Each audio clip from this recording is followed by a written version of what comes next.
tardes, gracias por estar en sintonía de Noticiero Hechos en este día lunes 14 de septiembre del año 2020.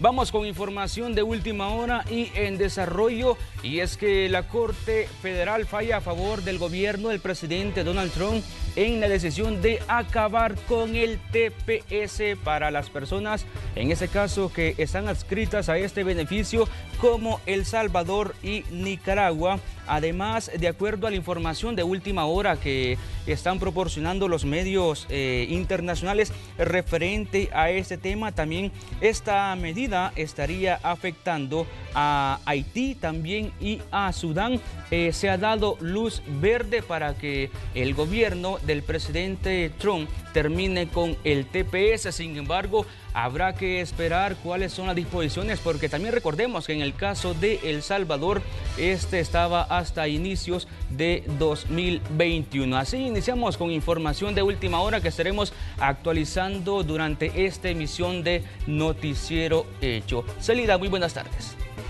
¿Qué tal, Raúl? Buenas tardes. Como siempre, un gusto poderles acompañar en esta entrega de Noticiero Hechos.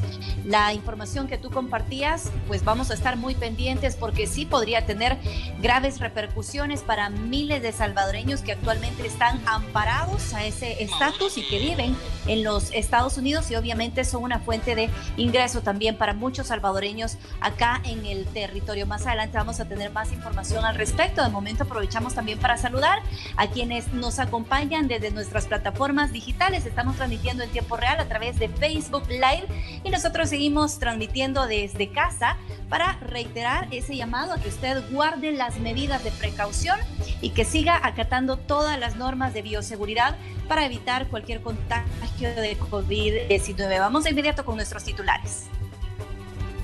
Sudagrip, con una familia de antigripales completa para aliviar los síntomas de la gripe, presenta los titulares de Noticiero Hechos. El Salvador está por reabrir el aeropuerto a los vuelos comerciales. Uno de los requisitos para las personas que ingresen al país será presentar la prueba negativa al COVID-19. Diversas reacciones se están generando al respecto.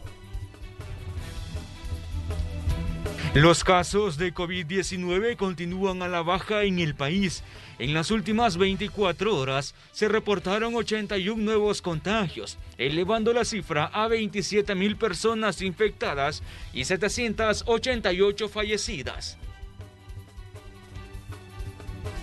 En paro de labores amanecieron empresarios de varias rutas del transporte colectivo, afectando a los usuarios. La medida se tomó ante la falta de acuerdos con el Ejecutivo y la no aprobación de la ley de compensación. Le tenemos detalles de una campaña que promueve el consumo local para dinamizar la economía salvadoreña y generar más fuentes de empleo. Ya le contamos en qué consiste. En el mundo, la cifra de COVID-19 ya alcanzó los 29 millones de casos y más de 925,000 personas han muerto. Estados Unidos, la India y Brasil son los países más afectados. Ya están listos los equipos de Noticiero Hechos. Celida. Así es, nos estaremos enlazando más adelante con el periodista Enrique López, que nos va a compartir información de una iniciativa que pretende dinamizar la economía promoviendo productos locales. Y vamos con Tatiana Funes, nos tiene información referente a las medidas, las disposiciones de bioseguridad que se van a implementar en el aeropuerto internacional a partir del próximo 19 de septiembre, fecha en que se va a abrir de nuevo esta terminal aérea. Entre ellas, se va a exigir a las personas que ingresen a El Salvador la prueba de PCR negativa. Tatiana, buenas tardes.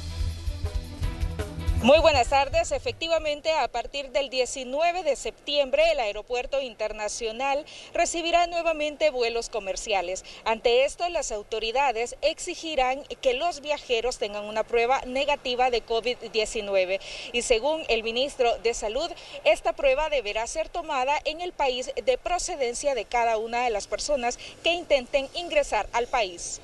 Es correcto, el protocolo implica tener el resultado de una prueba de PCR RT 72 horas para garantizar que al ingreso al territorio pues los salvadoreños o extranjeros de alguna manera pues no tienen en curso una enfermedad que pueda aumentar la cantidad de contagio en nuestro territorio, y eso es una solicitud que no solo se está haciendo a nivel nacional, sino que a nivel de todos los países de la región centroamericana, a nivel de países tanto pues el aro de Estados Unidos, Panamá, algunos países de Europa. Y en el caso de los salvadoreños que no cuenten con la prueba negativa, el Ministerio de Salud hará todas las gestiones para realizar el tamizaje. Si se llegara a presentar el caso que un salvadoreño se presente a nuestro territorio, pues sin ese resultado de esa prueba, el Ministerio de Salud va a hacer todo lo necesario para poder realizar el tamizaje. Debemos comprender que ese tamizaje tiene un procesamiento de cerca de 24 a 48 horas, la cual pues los salvadoreños van a estar en vigilancia sanitaria para garantizar que se cumpla todas estas medidas. El objetivo de la medida es minimizar la cantidad de casos positivos importados en el país. Esto podría poner en riesgo la apertura económica. No queremos ser un país en el cual se inicie una apertura y de alguna manera esta apertura pues tenga que sufrir una regresión o tenga que sufrir un retraso porque se incrementaron la cantidad de casos. Pero para poder lograr ser un país que tenga esos resultados, debemos de ser muy conscientes y redoblar los esfuerzos para cumplir los protocolos. Y en el caso de las fronteras terrestres, el titular de salud explica que también se tomarán medidas adicionales. Así la información que tengo para compartir con ustedes, y devuelvo la señal a los estudios. Feliz tarde. Muy buenas tardes, Tatiana, gracias por tu reporte. Seguimos hablando de este tema porque hay diversas reacciones en la Asamblea Legislativa. Distintas son las posturas de los partidos políticos referente a estas disposiciones que se estarán implementando a partir desde que se abra de nuevo el aeropuerto internacional. Por ejemplo, Arena dice que el gobierno debe mandar una propuesta de ley a la Asamblea Legislativa para que se les apruebe. Sin embargo, Gana sostiene que esta medida es para proteger a la población. En todo caso, lo que el gobierno debió haber hecho es mandar a la Asamblea Legislativa esta medida sanitaria para que la Asamblea hiciera una ley y pudiera tener base legal. Pero como siempre, el gobierno, utilizando la matonería política, quiere instaurar una medida que prohíbe la Constitución. En ese sentido, ningún salvadoreño puede ser privado del ingreso al país. Y es un derecho del gobierno de tratar de salvaguardar la vida y la salud de los habitantes de aquí que estamos residiendo en el país, ya que cómo vino el virus, igualmente como se está tratando de prevenir, vino a través de una persona que lo trajo al país, que se contaminó en otro lugar. Nosotros hemos logrado ya detener el contagio. Creo que es lo más pertinente de esto, ¿verdad? La exigencia de la prueba PCR para detectar COVID-19 es una medida que están adoptando varios países. Vamos a enlazarnos hasta Guatemala con la periodista Vivian Vázquez, que nos tiene más información al respecto. Adelante, Vivian, buenas tardes. Muchas gracias por el cambio y un saludo muy especial para nuestros amigos de El Salvador. Las autoridades del Instituto Guatemalteco de Migración han confirmado que las fronteras de nuestro país serán habilitadas nuevamente a partir del 18 de septiembre. Es decir, que a partir del próximo viernes Guatemala tendrá ya una reapertura con otros territorios. Esto luego de permanecer cerrado a raíz de la pandemia COVID-19. Hablamos que el país estuvo confinado durante 5 meses, pero ahora ya se están habilitando algunos protocolos y vivir una nueva normalidad con el uso obligatorio de la mascarilla y por supuesto respetar un distanciamiento social. Pero para dar esa reapertura de turistas a nuestro país hay varios protocolos, como exigir una prueba de PCR que tenga vigencia de por lo menos 72 horas, en donde se confirme que la persona no tiene este virus. Si esta persona no cuenta con este documento de una prueba de PCR, y se debe realizar, por supuesto, en su país, él debe permanecer ya en el territorio guatemalteco aislado a lo largo de 14 días. Esta cuarentena servirá para descartar o confirmar el COVID-19 en su cuerpo. Asimismo, ya algunos documentos que se han establecido para ingresar a otros territorios, hablamos del pasaporte o incluso también la visa y algunos documentos personales que se exigen ya en el área de migración para ingresar a nuestro país. El Aeropuerto Internacional Aurora estará abriendo ya sus puertas entonces, pero hay también varios protocolos establecidos en esta área. Hay personal médico en donde estará inspeccionando precisamente la temperatura de los turistas que ingresen a nuestro país y también realizarán un cuestionario, por ejemplo, para determinar en qué otros países estuvo anteriormente para ingresar a nuestro país y determinar si existía alerta roja o no en los países que ellos estuvieron. Posteriormente de presentar esta prueba de PCR en donde se indique que es negativo de COVID-19, él podrá ingresar al suelo guatemalteco. Recordemos también la alianza estratégica que se hace entre Honduras, El Salvador y Guatemala para la atracción del turismo y de esa manera reactivar su economía. Soy Vivian Vázquez desde Guatemala. Gracias, Vivian, por el reporte. También en Sudamérica se están tomando medidas similares. Por ejemplo, en Colombia, a partir del 19 de septiembre se va a exigir esta prueba PCR que esté negativa en vuelos internacionales para poder ingresar a ese país. Además, en los aeropuertos se implementarán las medidas de bioseguridad según las disposiciones del Ministerio de Salud de ese país. El primer vuelo internacional con la reactivación será uno con destino a Miami, Estados Unidos. Y vamos a actualizar en este momento los casos de COVID-19 en El Salvador, y es que ya superamos los 27,000. Ya tenemos 27,009 casos confirmados de coronavirus, de los cuales ya se recuperaron 18,924. Lamentablemente han fallecido 788 personas y casos activos tenemos 7,297 casos activos. Vamos a verificar la gráfica de descenso, donde están los casos de COVID-19 y cómo se han ido reportando estos casos a la caída que se han reportado de casos confirmados durante las últimas semanas. En las últimas 24 horas se tienen 81 casos y así se puede verificar en la gráfica que tenemos en nuestras pantallas cómo la línea ha caído en casos confirmados, pero eso también significa que debemos continuar con las medidas de bioseguridad en nuestras casas, también en los lugares de trabajo y cuando estemos en lugares públicos. Siempre tomar el distanciamiento social, las medidas de bioseguridad como el lavado de manos y también el uso de las mascarillas. La Alcaldía de Mexicanos conmemoró los 199 años de independencia de El Salvador y además hizo entrega de vitaminas a pacientes convalecientes post-COVID.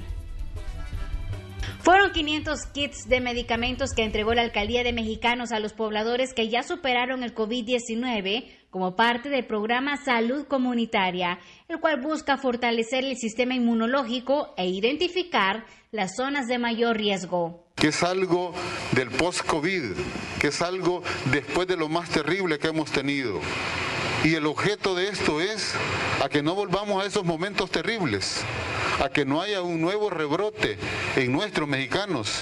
Es bien necesario porque la situación no va a terminar ahora ni mañana, pues esto sigue. Mientras más nos cuidemos, pues vamos a seguir adelante. El día de hoy nos traen vitaminas para todas aquellas personas que hemos tenido el COVID. Eso nos va a ayudar mucho porque como quedan débiles, ¿verdad? En las últimas semanas los casos de COVID-19 han presentado una baja en los contagios. El municipio de Mexicanos se posiciona en el tercer lugar del departamento de San Salvador, que contabiliza la mayor cantidad de casos, con 930. Para evitar su propagación, se han evitado actividades que conlleven a aglomeraciones como la conmemoración de los 199 años de independencia, la cual la alcaldía realizó a puertas cerradas.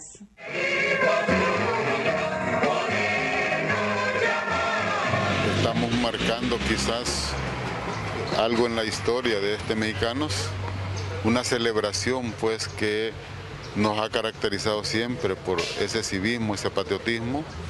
En años anteriores, pues el día 15 de septiembre, como gobierno municipal, hemos hecho desfiles. Ahora, producto de la pandemia, nos hemos visto limitados a hacer actos sencillos, pero con un gran espíritu de civismo, con un gran espíritu de patriotismo. Eres el aire que respiramos, la tierra que nos sustenta. En esa celebración de independencia patria únicamente participaron los empleados de la alcaldía y los elementos de seguridad, respetando el distanciamiento físico de 2 metros. Con imágenes e informe de Marcela Rivera. Nos apoyamos entre todos porque somos de aquí. Por eso, Banco Promérica presenta su plataforma Somos de Aquí, que conecta a los emprendedores locales con personas como tú que buscan generar desarrollo. Visita www.somosdeaqui.shop. Banco Promérica.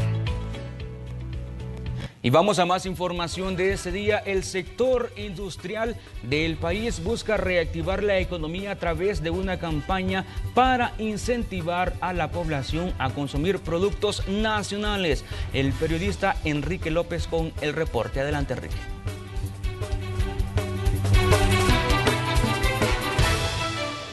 La Asociación Salvadoreña de Industriales lanza una importante campaña que tiene como fin incentivar la compra y el consumo de los productos nacionales. Además, se tiene como principal objetivo ayudar a mantener los empleos, además de reactivar y dinamizar la economía de uno de los sectores más golpeados durante la pandemia del COVID-19. Escuchemos aparte de esta información y también en qué consiste esta campaña a cargo del presidente de la ASI, Eduardo Cader. No pretendemos el proteccionismo de la industria nacional ni entorpecer las importaciones de productos extranjeros, sino que más bien retomar lo que productivamente acelera la recuperación económica del país. Eso es lo que sucede cuando consumimos producto nacional. Sacudimos todo el sistema productivo del país. Sacudimos positivamente la estructura productiva del país, particularmente la de la industria y la del comercio también, y los servicios también.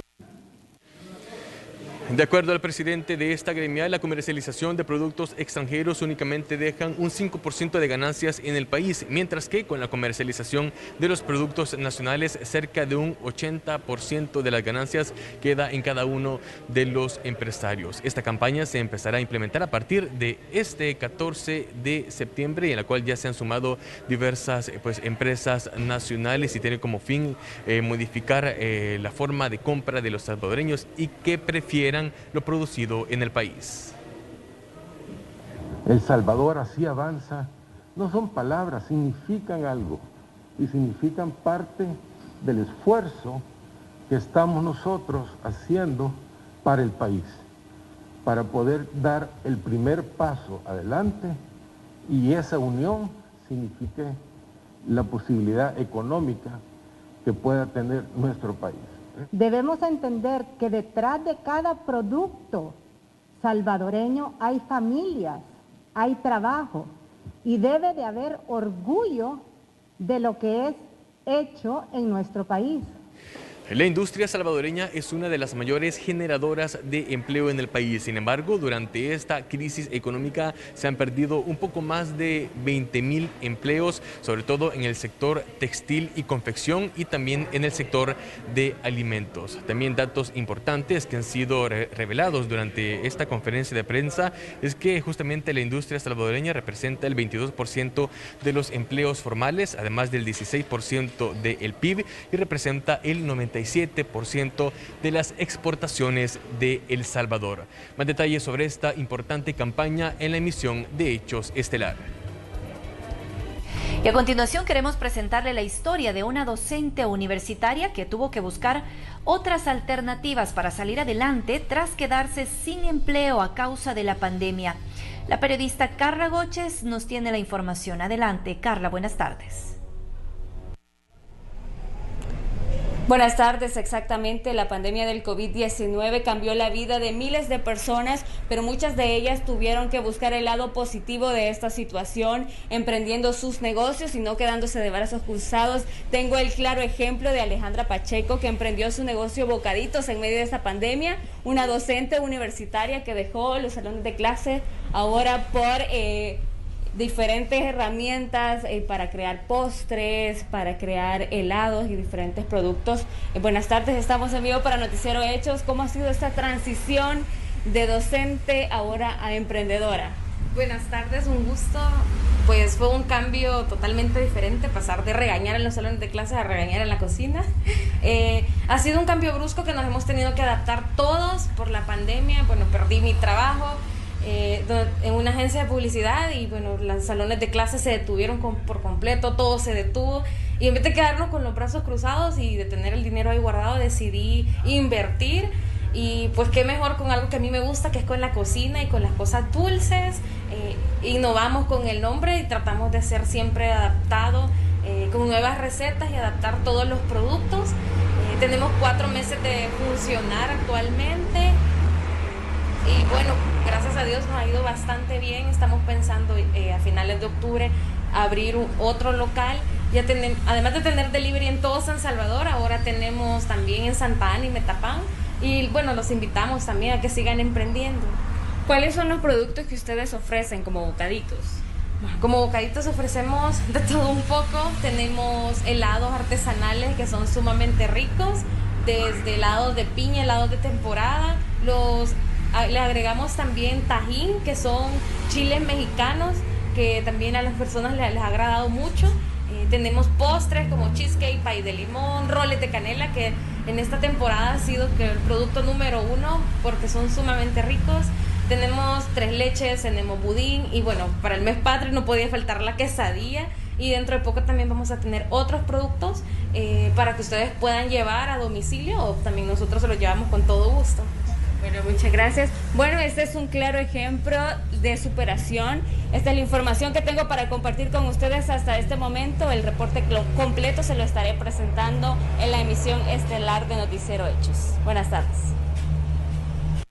Congestión nasal. Toma Alerfin en sus 4 presentaciones. Fin a las alergias con Alerfin. Presenta. Y para conocer qué podemos esperar en cuanto a las condiciones del clima para lo que resta de la tarde, nos enlazamos con el meteorólogo David Pichinte hasta el Ministerio de Medio Ambiente y Recursos Naturales. Adelante con el informe. Buenas tardes. Buenos días, a continuación les presentaremos el pronóstico del tiempo para este lunes 14 de septiembre. Comenzaremos comentando las precipitaciones de los días anteriores. Esta es la del día viernes. Vemos una concentración de lluvia en la zona oriental que se extiende hacia el centro y hacia el sur de la franja volcánica desde el centro hacia el occidente. El día sábado tuvimos un registro bastante similar y un comportamiento parecido con máximos entre 70 y 90 milímetros. El día de ayer también tuvimos un máximo al norte de Morazán y otros tantos en la zona noroccidental. Para el día de ahora estamos esperando la principal influencia debido a una inestabilidad que se extiende sobre Yucatán, pasando por Honduras y alcanzando El Salvador. Los siguientes días estamos esperando que esta circulación en la atmósfera alta induzca una onda que se desplace hacia el final de la semana. Por lo tanto, para este día empezaríamos a ver las influencias en forma de chubascos y precipitaciones. A mediodía, un incremento en la nubosidad en la franja volcánica y durante la tarde empezaremos a ver la convección profunda en la zona occidental y noroccidente. En la tarde empezaríamos a ver una disminución en la zona noroccidente y un aumento en la zona oriental. Y en la madrugada empezaríamos a ver una disminución en la nubosidad con lluvias poco significativas. Así, el acumulado para el día de mañana estaría concentrado en la zona oriental y en algunos puntos a lo largo de la franja volcánica central. En cuanto a las temperaturas, estas serán muy cálidas, teniendo rangos entre 31 y 33 grados Celsius para San Salvador y Santa Ana, manteniendo un confort cálido y muy cálido. Y cálido opresivo únicamente en estas zonas que vemos al sur de La Paz, San Vicente y Usulután. En cuanto a las temperaturas mínimas el día de mañana, se mantendrán frescas, manteniendo un ambiente entre templado y agradable. Congestión nasal. Toma Alerfin en sus 4 presentaciones. Fin a las alergias con Alerfin. Presentó.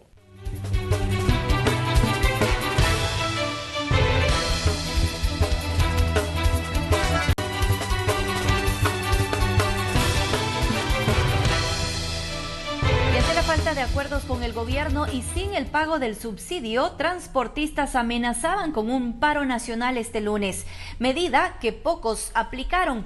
Sin embargo, el viceministro de Transporte, Saúl Castelar, aseguró que se mantendrán vigilantes para que los usuarios no se vean afectados.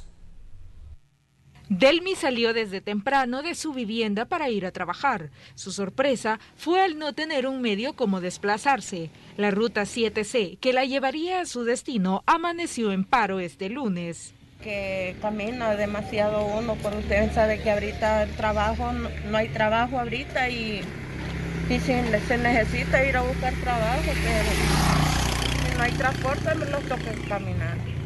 Además de la ruta 7C que hace su recorrido desde Soyapango hacia San Salvador, también las rutas 30B, 33A y 33B no prestaron el servicio. Según los transportistas, la medida fue tomada ante la falta de acuerdos con el Ejecutivo y la falta de aprobación de una ley de compensación al transporte en la Asamblea Legislativa.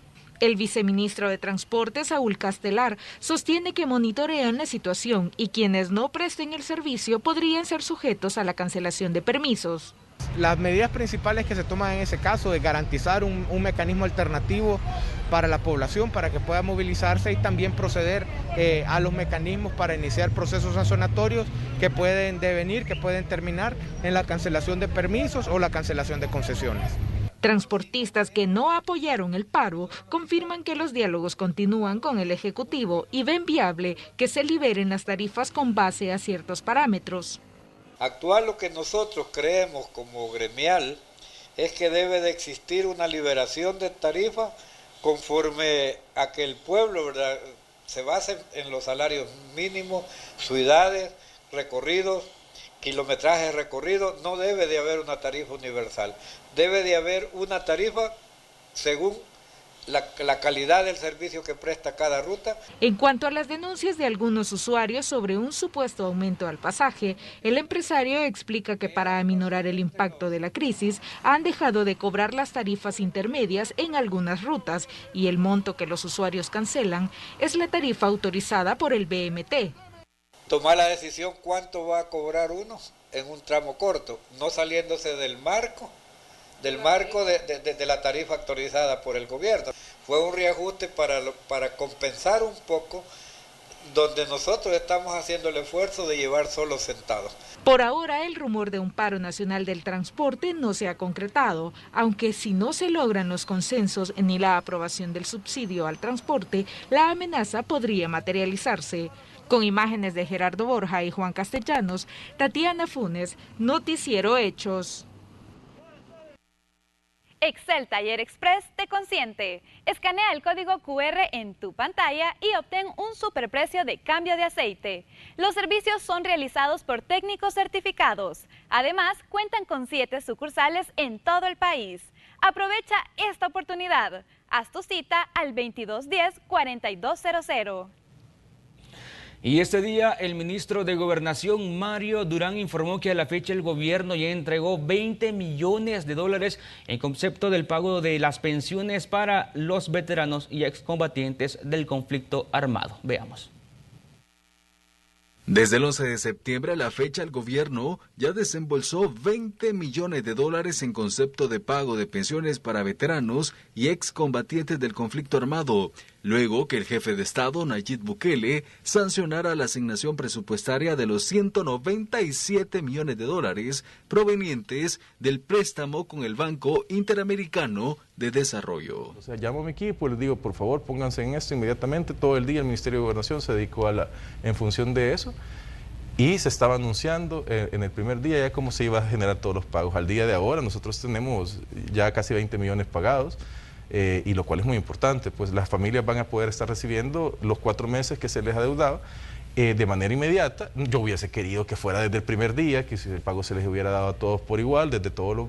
Pero hay distanciamiento social, hay medidas de bioseguridad que uno no puede simplemente obviar. Entonces, el ministro de Gobernación, Mario Durán, explicó que el pago será efectivo para más de 77,000 veteranos y excombatientes. Además, que se buscará garantizar el pago de pensiones del próximo año. El Ministerio de Gobernación tiene alrededor de 77.203 personas inscritas para que se les entregue una pensión de $100. Claro. Estos son los veteranos y excombatientes de la Fuerza Armada.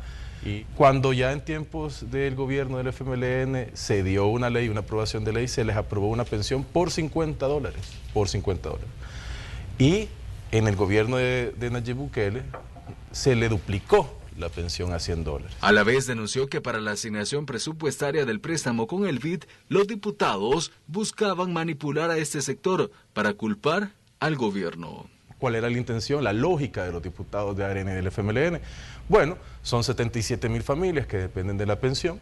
Vamos a presionar al gobierno a través de estas 77.000 familias, ya que una vez nosotros no les cancelemos la deuda, ellos van a salir a las calles a protestar y a generar caos en contra del gobierno del presidente Nayib Bukele, que es el gobierno de todo el pueblo. En cuanto a las protestas registradas en los últimos días, el funcionario aseguró que hay una mezcla entre militantes del FMLN y veteranos quienes salen a manifestar por sus líderes pagados. Nelson Quinteros, Noticiero Hechos.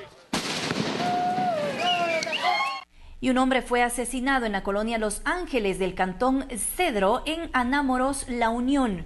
El fallecido fue identificado como David Fuentes Ventura, de 30 años de edad. Según las autoridades, fue atacado con un objeto contundente. Por el momento se desconoce el móvil de este crimen. Que fueron producidas por un objeto cortopunzante. Desconocemos, ¿verdad?, qué tipo de objeto utilizaron, pero no es producto de arma de fuego.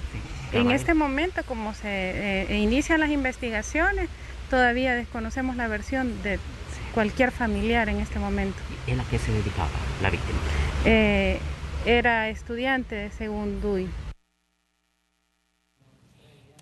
Y este día el director de la Policía Nacional Civil, Mauricio Arreza Chicas, calificó el mes de septiembre como bastante activo en lo referente a hechos de violencia, y es que en algunos días se han registrado hasta 10 homicidios de acuerdo al funcionario, aunque a comparación de años anteriores los datos continúan siendo bajos.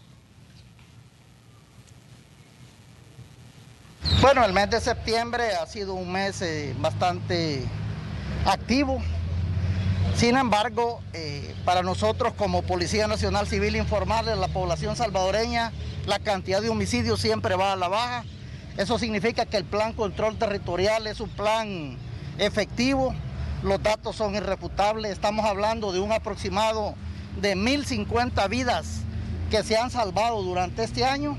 Estamos hablando ya de una tasa del 3.3 homicidios diarios, y en el mes de septiembre hemos tenido unos días un poco atípicos, de 10, de 6, pero sí la tasa de los homicidios se mantiene a la baja. Vamos a hablar ahora de los accidentes de tránsito que se han registrado en las últimas horas. En sentido contrario y en aparente estado de ebriedad. Así conducía un motociclista en el redondel El Platillo de Ciudad Merliot en Santa Tecla. Producto de esta imprudencia, el conductor de la motocicleta impactó de frente con una camioneta, por lo que fue trasladado a un centro asistencial por cuerpos de socorro. Con el nombre de Alejandro Ayala, de 27 años de edad, quien se conducía en motocicleta, el cual sufrió una lesión en la clavícula derecha y en el miembro inferior derecho. E igual se iban a hacerle unas radiografías a nivel de la cavidad torácica, ya que presentaba fuerte dolor. Le ha sido trasladado de emergencia hacia el Hospital San Rafael para continuar con la atención médica ya adecuada. ¿Cómo ha estado el accidente durante la madrugada? Bueno, en el transcurso del día igual ha estado ahí un par de emergencias de accidentes de tránsito en las diferentes zonas de acá del departamento. Y un choque se registró en las cercanías del monumento del Divino Salvador del Mundo. Los involucrados son un vehículo tipo sedán y un pick-up. Según uno de los involucrados, algunos vehículos hacían carreras ilegales en la zona, por lo que fue sacado de la calle y terminó impactando con el otro automotor. En esta ocasión solamente se reportaron daños materiales. Lamentablemente yo venía sobre mi carril izquierdo y venían otros 2 vehículos rebasando de los que andan haciendo carreras clandestinas, y uno de ellos pues me hizo sacado sobre mi carril, y gracias a Dios yo venía lento, pero lamentablemente le ocasioné daños a mi vehículo como al vehículo del señor que estaba aquí estacionado.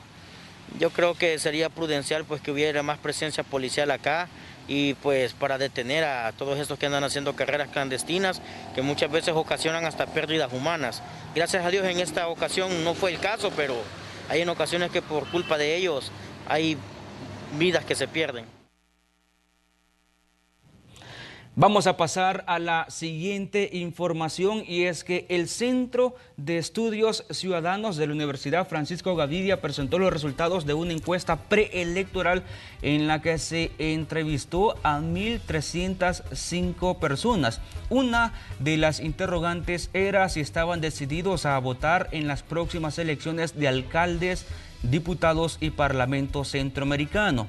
El 76.38% dijo que sí, el 9.11% que no y el 12.71% dijo que no estaba seguro y el 1.8% dijo que no sabe o no conoce. Otra de las preguntas es que si la gestión del presidente Nayib Bukele en este primer año de gobierno ha influido por quién votar. El 57.9% dijo que sí influye y que votará por Gana o por el partido Nuevas Ideas. También se consultó si para las próximas elecciones de alcaldes prefiere votar por bandera o por rostro.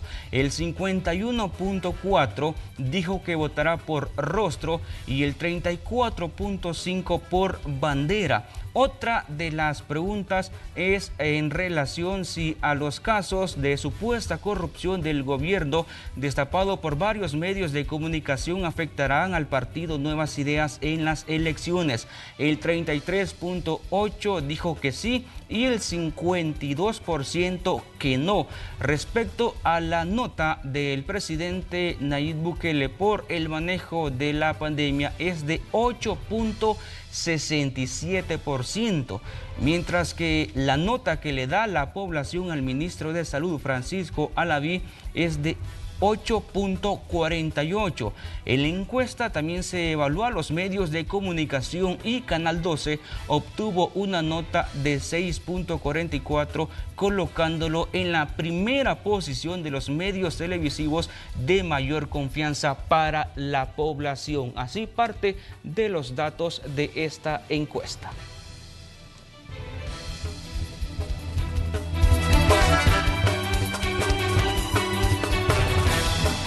Momento de hacer un recorrido por lo que ocurre fuera de nuestras fronteras. Nos enlazamos con Graciela Rajo, que nos ha preparado una información de carácter internacional.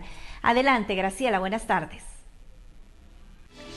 Muy buenas tardes para todos. Es momento de hablar de noticias de carácter internacional y esta vez les quiero comentar que el COVID-19 gana terreno en todo el mundo. ¿Por qué razón?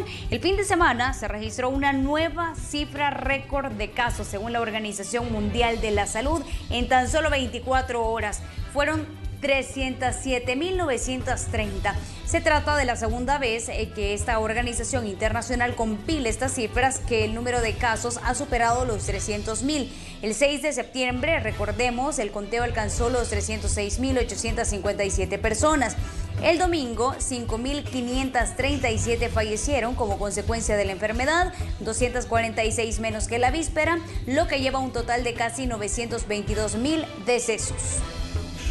Y ahora hablemos de los Estados Unidos, uno de los países más afectados por la pandemia. Texas ahora entra al listado de los 3 lugares más afectados por el COVID-19 con 14.405 muertes reportadas, detrás de Nueva Jersey y Nueva York, según datos de la Universidad Johns Hopkins. Nueva York con 33.023 muertes, Nueva Jersey con 16.031 ocupan los 2 primeros lugares en los Estados Unidos. California ahora es el 4.º lugar, reportando un total de 14.386 muertes. Vámonos al otro lado del mundo, al viejo continente, porque Francia ha registrado una leve disminución de infecciones diarias por coronavirus este fin de semana, un día después que el país registró más de 10.000 casos nuevos por primera vez desde el inicio de la pandemia. Las autoridades de salud dijeron que el número total de casos nuevos el domingo fue de 7.183, por debajo del máximo del sábado de 10.561. Un confinamiento a nivel nacional no está en la mente del gobierno francés, a pesar del claro deterioro de la situación del coronavirus en el país, dijo el primer ministro durante un discurso televisado el viernes. El país que continúa en segundo lugar por debajo de los Estados Unidos en cuanto a la cantidad de casos por COVID-19 hasta este momento es la India. Y pues con mucha cautela, los parlamentarios decidieron retomar las labores. Después de una ausencia de 5 meses, los legisladores indios regresaron al Parlamento el lunes con la respuesta del gobierno a la pandemia de coronavirus, la economía en picada y las tensiones latentes con China preparando el escenario para una sesión turbulenta. La sesión de 18 días se produce cuando las infecciones por coronavirus en India aumentan más rápido que en cualquier otro lugar del mundo. El lunes se informaron más de 92.000 casos nuevos, lo que elevó el número total de casos a más de 4.8 millones. Más de 79.700 personas han muerto. A su regreso, los legisladores usaron máscaras y se sentaron separados por láminas de plástico transparente, mientras que las sesiones se acortaron para protegerse contra la propagación del virus. Este es un informe de Kelly Abrego para la RNA. Hay más información para usted en el siguiente resumen.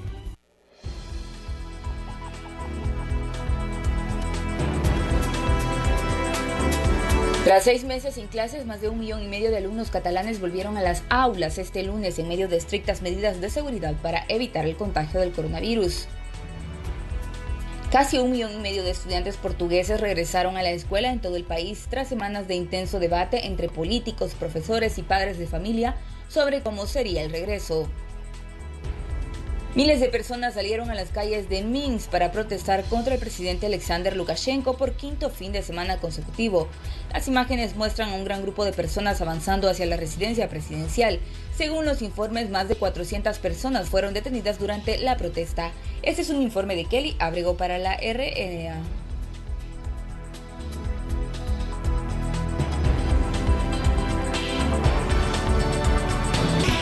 Ese es parte de nuestro primer recorrido por el mundo. Nos vemos más adelante. Vamos al espacio de la entrevista en Noticiero Hechos. Esta tarde conversamos con Catalino Miranda, presidente de la Federación de Empresarios de Transporte FECO-ATRANS. Don Catalino, muy buenas tardes y gracias por estar con nosotros acá en Noticiero Hechos. Gracias, Raúl, es un gusto estar en el Noticiero Hechos. Un saludo a todos los que esta tarde nos están viendo, a todos los salvadoreños nacional e internacional por el internet, nos lleva a todo el mundo. Así es, vamos a iniciar hablando. Esta mañana se tenía previsto o se hablaba de la posibilidad de un paro en el transporte público de pasajeros. Sin embargo, aproximadamente 3 o 4 rutas se reportó que no estaban laborando, pero no ocurrió tal paro. Don Catalino, ¿qué fue lo que ocurrió o cómo se encuentra el sector en este momento luego de la reapertura de la economía? Mira, yo creo que hasta quizás yo ignoraba que iba a haber paro, ¿verdad? Siendo un empresario que se manejan 14 circuitos en el Gran San Salvador y muchos aliados a nivel nacional. Pero además creo que fue a título personal. El paro no constituye porque, digamos, no se viera ninguna unidad en la calle cuando es paro. Pero hoy ya se constató, ¿verdad?, de que fue a título personal y algunas empresas que tal vez su costo financiero no alcanza, ¿verdad?, pero podrían ser varios temas como mala administración o no hay un segmento de darle seguimiento. Por lo tanto, creo que es necesario dialogar más para ver cuáles son los problemas internos del sector, para así sacar un consenso junto con el gobierno y luego decidir qué es lo que va a pasar con el transporte colectivo. Hasta el momento, ¿cómo han funcionado ustedes, tomando en cuenta de que ya pasaron varias semanas de la reactivación de la economía? Es decir, porque algunos hablan incluso hasta de pérdidas. Mira, yo creo que lo cierto, ¿verdad?, que el producto de esta pandemia no solamente ha fregado al mundo entero, Y el transporte, por ser pequeño, no es la excepción. Han sido grandes pérdidas que arrojaron. Imagínate en los últimos 4 meses que estuvimos estacionados, se dejaron de percibir al cerca de 50 millones de dólares. Esto es en todas las rutas a nivel nacional. Esto conlleva, ¿verdad?, de que dejó sin utilizar el pago de combustible, algunos trabajadores, mantenimiento, bueno, lo que ronda alrededor de la industria. Pero yo creo que las crisis es de saberlas interpretar y saber cuál es el olfato de la salida. Porque si tú te sofocas lo primero que hay que aceptar que estamos en una crisis. Segundo, que es una realidad que existe una crisis. Y tercero, buscar, ¿verdad?, los caminos, ¿verdad?, dónde salir de la crisis. Y eso es lo que muchas gremiales que hemos conformado un bloque que le dimos apertura a la economía el 24 de agosto, estamos y seguimos analizando cuál es la salida. Hemos avanzado en varios temas, como decir, la banca está abierta a seguir negociando aspectos económicos al sector. El gobierno no está cerrado, en este caso el Viceministerio de Transporte, no está cerrado para buscarle cómo solventar por un lado y por el otro. El tema, decir lo que está pendiente como el tema que está en la Asamblea Legislativa, sabemos que es un tema de discusión y que es un tema político.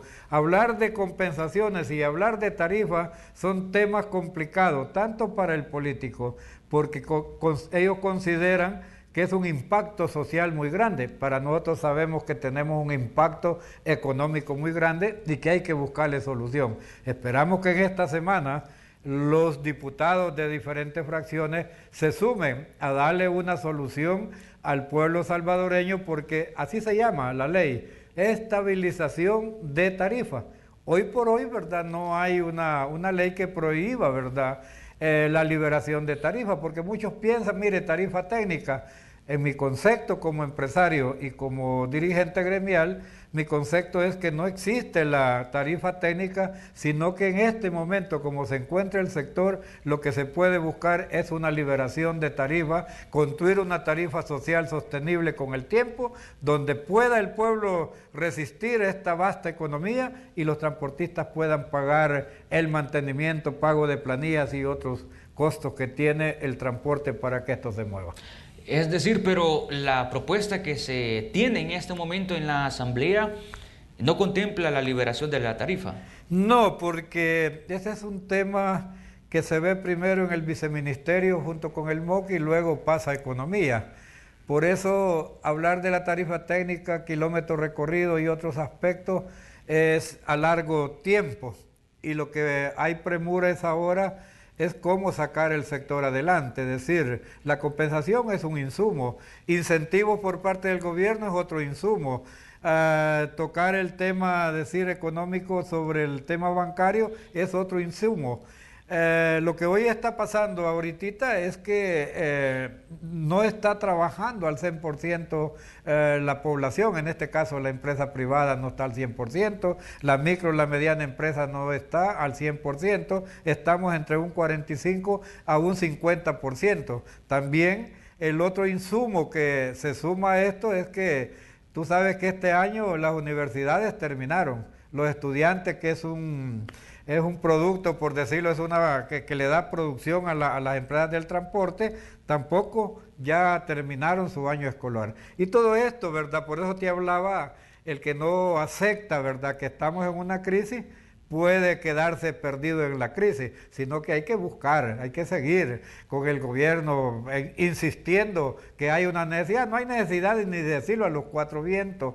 Cualquier economista o un contador que acaba de graduarse sabe que la tarifa actual no compensa con los costos, menos con lo que el 50% que estamos trasladando en la población. Cuando se refiere a tarifa técnica, ¿se habla de un costo diferenciado según los kilómetros recorridos y los lugares de destino, o qué han propuesto en ese punto la tarifa técnica? Mira, la tarifa técnica es cuando se crea un nuevo modal de ruta. Es decir, ¿cómo quieres el conductor? ¿Con corbata o lo quieres sin corbata? ¿Lo quieres el bus que ande todos sus conos? ¿O lo quieres con aire acondicionado, sin aire acondicionado?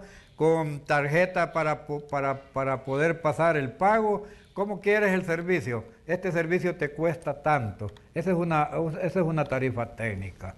Eso lo negocias con el gobierno y si el gobierno está de acuerdo, tiene que llevar las especificaciones de unidades, qué calidad de unidades, qué marca de unidades y todos los aspectos. Hoy por hoy tú sabes pues que el transporte ha venido en una lucha en los últimos 16 años, 17, que no ha tenido, ¿verdad? A la par de la inflación que viene en el país, no se ha actualizado en el tema tarifario.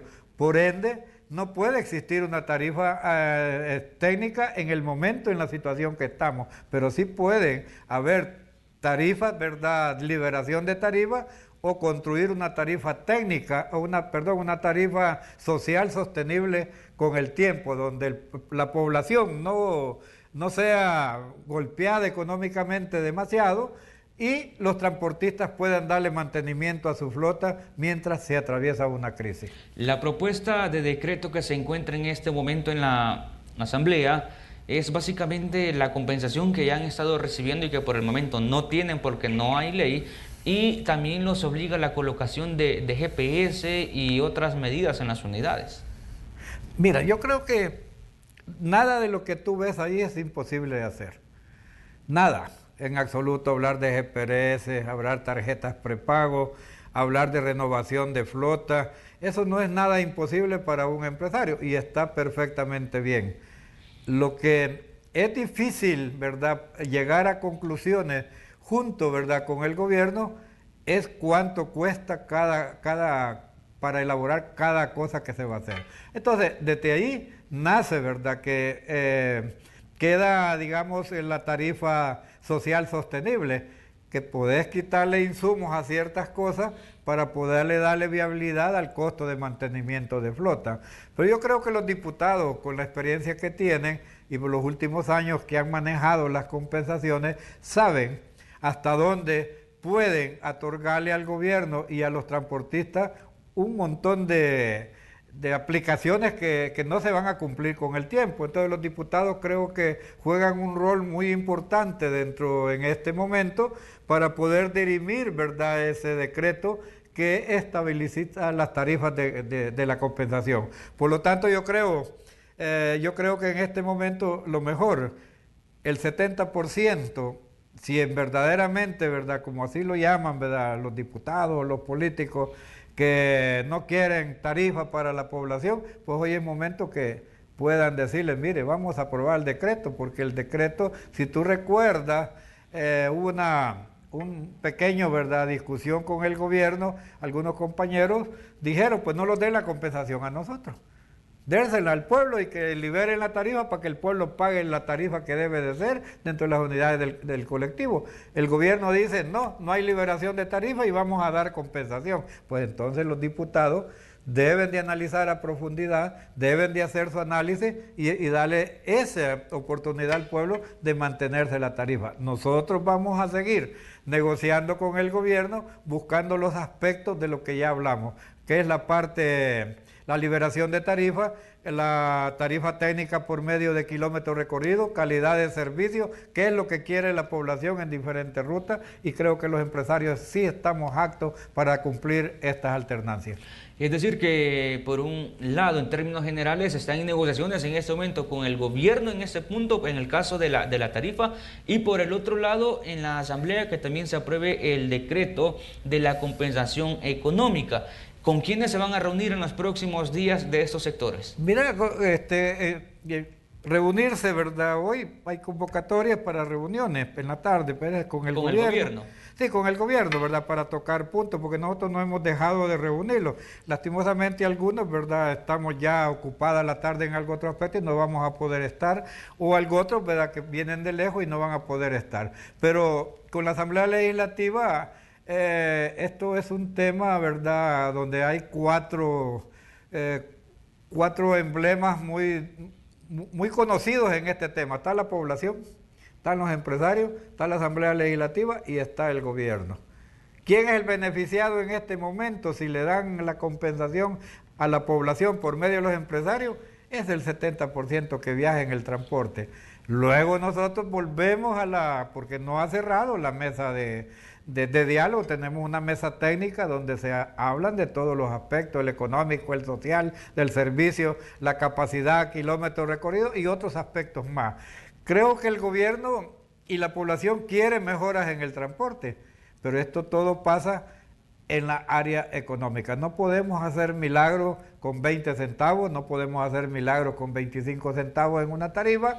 Por eso estamos viendo que las tarifas tienen que ser liberadas despacio, poco a poco. No estamos diciendo que deben de ser de la noche a la mañana, porque ya te hice el panorama que todo el mundo en esta pandemia nos ha dejado como cuando pasa un huracán categoría 5, unos con poco dinero, otros, los que fuimos malos administradores, estamos quizás saturados o no vamos a volver a salir a la palestra del mercado. Pero los que han logrado administrar, lo que han sabido negociar, a no tratar de imponer caprichos, como lo que al inicio de esta entrevista me preguntaba, para que los caprichos personales hay que hacerlos a un lado, porque ha quedado demostrado que no dan los resultados. Un paro, cuando se hace un paro, no debe de haber ni tan siquiera una mototaxi en la calle transportando gente. Ese es un paro nacional. Pero cuando la cuestión es personal, eso no se da. Están divididos como sector en No divididos, ¿verdad? Entendimiento, diría yo, porque nosotros tenemos un bloque de 5 gremiales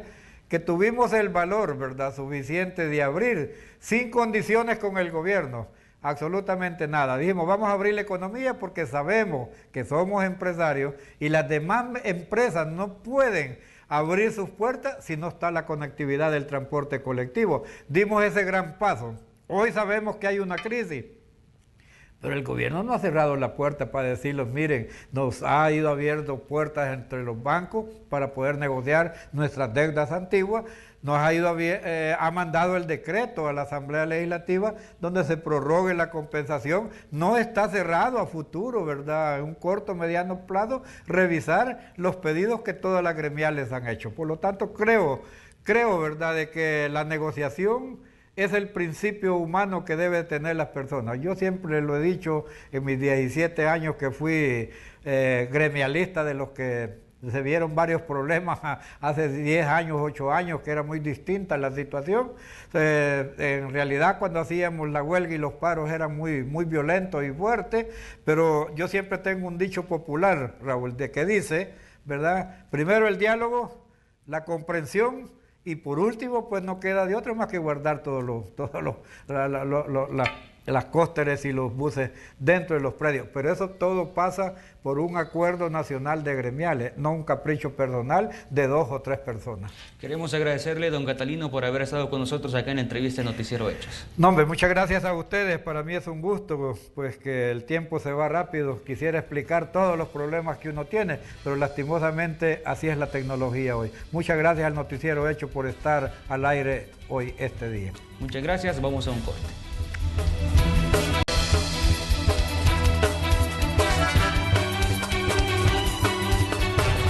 Y las denuncias que usted nos hace llegar hasta nuestra sala de redacción se las presentamos en la sección Hechos en tu comunidad. Habitantes de la colonia San Ernesto, Coruña 1 y 2 de Soyapango denuncian que por más de un año han solicitado la reparación de la avenida Morelos debido al pésimo estado de la vía, por lo que piden al Consejo de la Comuna de Soyapango realizar las obras de bacheo en toda la calle para evitar afectaciones en los vehículos. La alcaldía de San Salvador colocó una nueva tapadera de aguas lluvias, esto como respuesta a la denuncia de los habitantes de la calle Campos y 10ª Avenida Sur del barrio San Jacinto, ya que días atrás habían reportado los daños en la tapadera debido a la cantidad de vehículos que circula en la vía. Habitantes de la colonia San Carlos de San Salvador denuncian un bache que se está generando en la autopista norte, en las cercanías de la División de Tránsito Terrestre, y a pocos metros del mismo sector se tiene una cárcava afectando el paso vehicular. Denuncie los problemas de la comunidad al número telefónico 2560-1240 o a las redes sociales de Noticiero Hechos.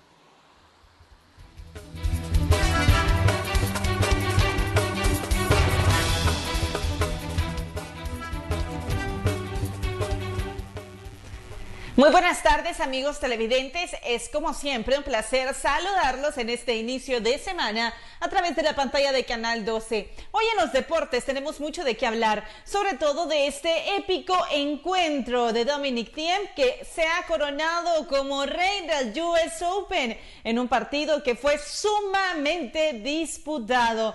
Aparte de ello, también vamos a hablar de MotoGP, de Fórmula 1 y de cómo el duelo entre los Nuggets y los Clippers fue tan cerrado y la serie está tan cerrada que se van a ir a un séptimo encuentro. Todo esto y mucho más se lo presentamos a continuación, así que veamos.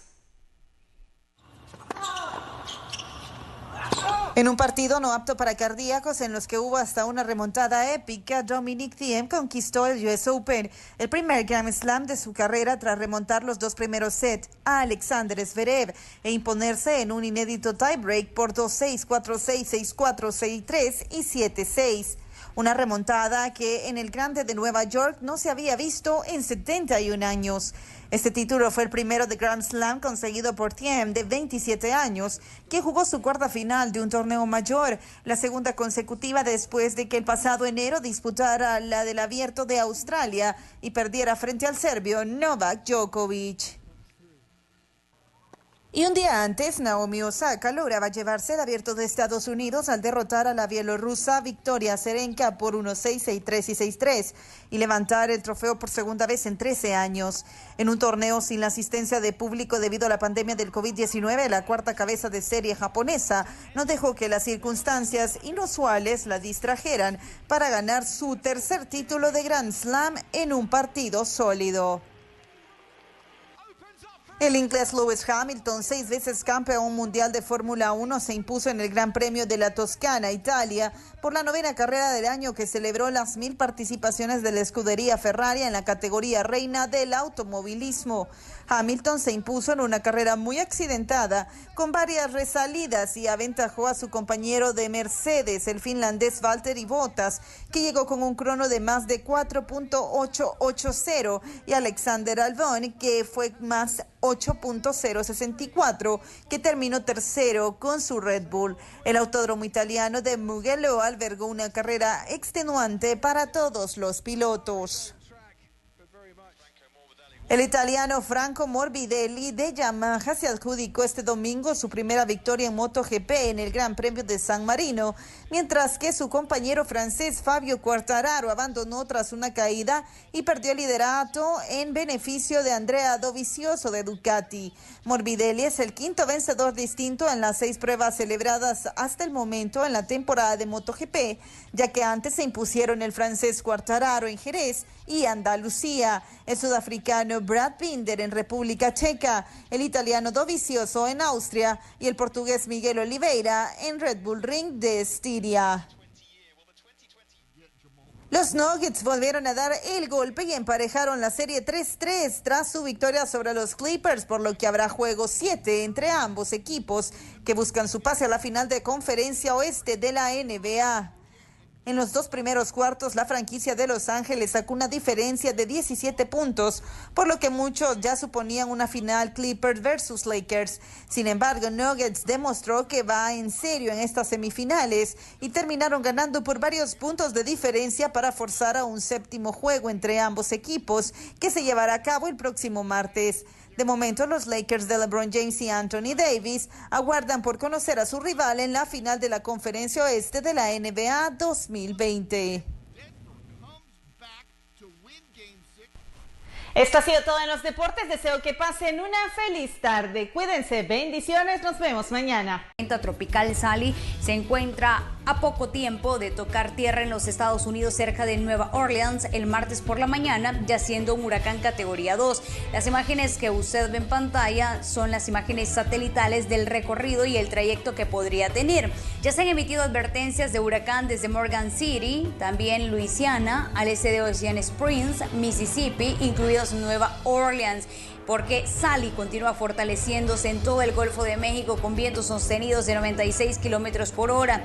Es posible que haya marejadas ciclónicas de hasta 2 a 3.3 metros cerca de la tormenta y justo al este, donde se espera que toque tierra. Junto con la marejada ciclónica se esperan cantidades extremas de lluvia de más de 30 centímetros en algunos lugares entre el suroeste de Luisiana y la franja occidental de la Florida. Estados Unidos en este momento enfrentaría a Sally y paulatinamente está enfrentando por el otro lado los incendios forestales. Nos enlazamos con Natalie Salas Guaitero de La Voz de América y ella nos tiene el reporte completo. Natalie, muy buenas tardes. Continúan los incendios forestales en la costa oeste de Estados Unidos desde California hasta el estado de Washington. Se calcula que al menos 24 personas han fallecido. Más del 10% de la población de Oregon permanece bajo algún nivel de protocolo de evacuación y la gobernadora Kate Brown dijo que decenas de personas están desaparecidas en los condados de Jackson y Marion.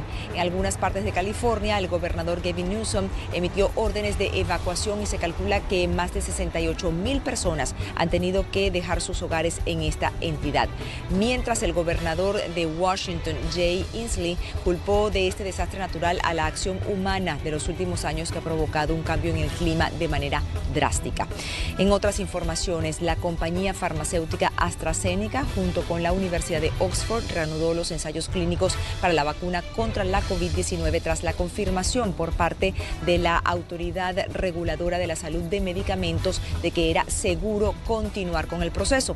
Recordemos que las pruebas de la fase final de la vacuna experimental se suspendieron días atrás después de producirse una enfermedad en un sujeto de estudio en el Reino Unido. De acuerdo a la Universidad Johns Hopkins, se registran más de 29 millones de casos de coronavirus en el mundo, de los cuales aquí en Estados Unidos se contabilizan más de 6.520.000 contagios y el número de muertes supera las 194.000.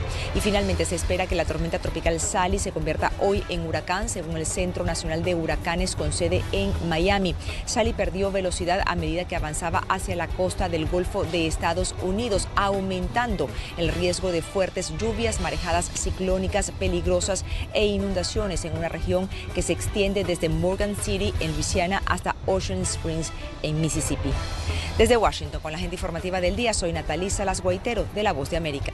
Muchas gracias a Natalie Salas por la información. Mientras tanto, el huracán categoría número 1 Paulette ha tocado tierra en las Bahamas.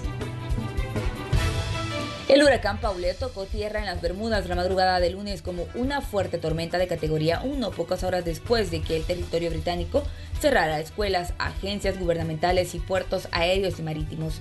El ojo de la tormenta pasó sobre la isla cuando los funcionarios del gobierno advirtieron sobre fuertes inundaciones dado que el golpe coincidió con una marea inusualmente alta. Menos de 10 huracanes han tocado tierra en la pequeña isla en el medio del Atlántico desde que el Centro Nacional de Huracanes comenzó a rastrear tales desastres en la década de 1850. Paulette se encontraba directamente sobre las Bermudas al amanecer del lunes y se movía hacia el noroeste a 12 millas por hora. Tenía vientos máximos sostenidos de 150 kilómetros por hora según el centro. Este es un informe de Kelly Abrego para la RNA. Bueno, así las noticias de carácter internacional, nos vamos a mantener actualizándolas a través de redes sociales. Todo esto es información en desarrollo. Que pase un feliz día. Vamos con información en desarrollo y es que al inicio de esta emisión les presentábamos de última hora sobre la decisión de la Corte de Apelaciones del 9º Circuito de Estados Unidos que dio luz verde para que el presidente Donald Trump iniciara el proceso de cancelación o posible deportación de los amparados al TPS. Pero hace unos minutos el presidente de la República, Nayib Bukele, ha tuiteado lo siguiente con el tema del TPS. Recuerden que las extensiones normales eran de un año y medio. La última dada por el presidente Donald Trump fue prácticamente 2 años, un año entero posterior a la probabilidad de una decisión judicial negativa, dice el mandatario. Luego agrega, esto quiere decir que todos los salvadoreños amparados al TPS tienen protección migratoria por un año más, casi una prórroga completa. Así que tenemos un año entero, según el funcionario, tiempo suficiente para pedir a nuestros aliados una solución permanente o al menos otra solución temporal.